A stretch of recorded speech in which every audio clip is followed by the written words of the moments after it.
Mid point of ইংগুইনাল ligament এবং mid ইংগুইনাল point আমাদের human বডির দুটি ইম্পর্ট্যান্ট অ্যানাটমিক্যাল ল্যান্ডমার্ক। আজকে আমরা মিড পয়েন্ট অফ ইংগুইনাল লিগামেন্ট এবং মিড ইংগুইনাল পয়েন্টের অ্যানাটমিক্যাল যে ল্যান্ডমার্ক সেটি আইডেন্টিফিকেশন এবং তার যে ক্লিনিক্যাল ইম্পর্টেন্স সেটি সম্পর্কে জানার চেষ্টা করব। প্রথমেই আমাদের যে ইংগুইনাল লিগামেন্টটি রয়েছে হিউম্যান বডিতে সেটি অ্যান্টেরিয়র সুপিরিয়র ইলেক্স স্পাইন থেকে শুরু করে আমাদের যে পিউবিক টিউবারকল সেখানে যে শেষ হয়েছে। তো মিড পয়েন্ট অফ ইংগুইনাল লিগামেন্টটি হচ্ছে এই যে আমাদের ইংগুইনাল লিগামেন্ট তার যে মিডল পয়েন্ট সেটি হচ্ছে মিড পয়েন্ট অফ ইংগুইনাল লিগামেন্ট। এখন মিড পয়েন্ট অফ ইংগুইনাল লিগামেন্টের যে ইম্পর্টেন্স সেটি জানার আগে আমরা আরেকটি বিষয় নিয়ে একটু আলোচনা করব। এখানে আমরা আমাদের যে ইংগুইনাল লিগামেন্ট, এই ইংগুইনাল লিগামেন্টের যে মিডিয়াল হাফ তার উপরে ইংগুইনাল ক্যানেলের অবস্থান। এই ইংগুইনাল ক্যানেলের একটি ইনলেট রয়েছে যার আরেকটি নাম হচ্ছে ডিপ ইংগুইনাল রিং, এবং এই ইংগুইনাল ক্যানেলের একটি আউটলেট রয়েছে যার নাম হচ্ছে সুপারফিশিয়াল ইংগুইনাল রিং। এখন আমরা যখন ডিপ রিং অক্লুশন টেস্ট করতে চাই, সেই ডিপ রিং অক্লুশন টেস্ট করার পূর্বে আমাদের এই মিড পয়েন্ট অফ ইংগুইনাল লিগামেন্টটি আইডেন্টিফাই করতে হবে। এবার আমরা জানব মিড ইংগুইনাল পয়েন্ট সম্পর্কে।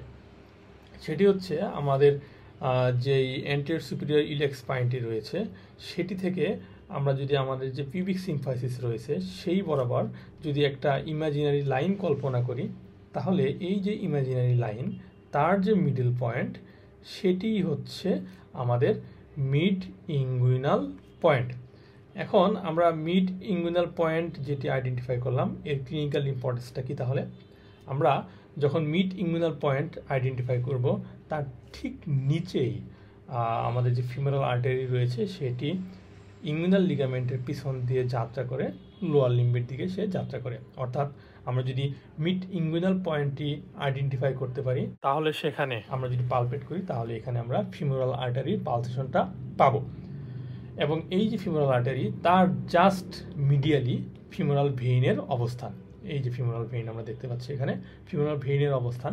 তাহলে কারো যদি কখনো আর্টারিয়াল ব্লাড গ্যাস অ্যানালাইসিস করার প্রয়োজন হয় তাহলে সেই ক্ষেত্রে আমরা এই ফিমোরাল আর্টারি থেকে সেই যে আর্টারিয়াল ব্লাড স্যাম্পল সেটি কালেক্ট করতে পারি।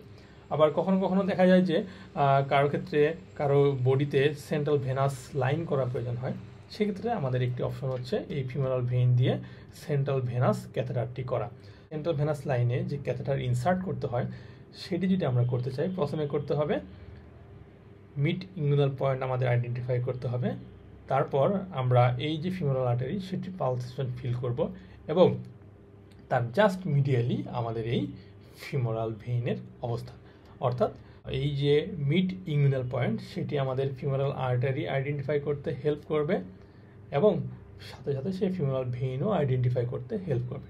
এবং এর মাধ্যমে আমরা যদি কারো আর্টেরিয়াল ব্লাড গ্যাস অ্যানালাইসিস করার প্রয়োজন হয় সেক্ষেত্রে আমরা আর্টেরিয়াল স্যাম্পল কালেক্ট করব ফিমোরাল আর্টারি থেকে, এবং কারো যদি সিবি লাইন করার প্রয়োজন হয় তাহলে আমরা এই ফিমোরাল ভেইন দিয়ে আমরা সিবি লাইনের যে ক্যাথেটার সেটি আমরা ইনসার্ট করতে পারবো। তো আজকে এই পর্যন্তই, ধন্যবাদ সবাইকে।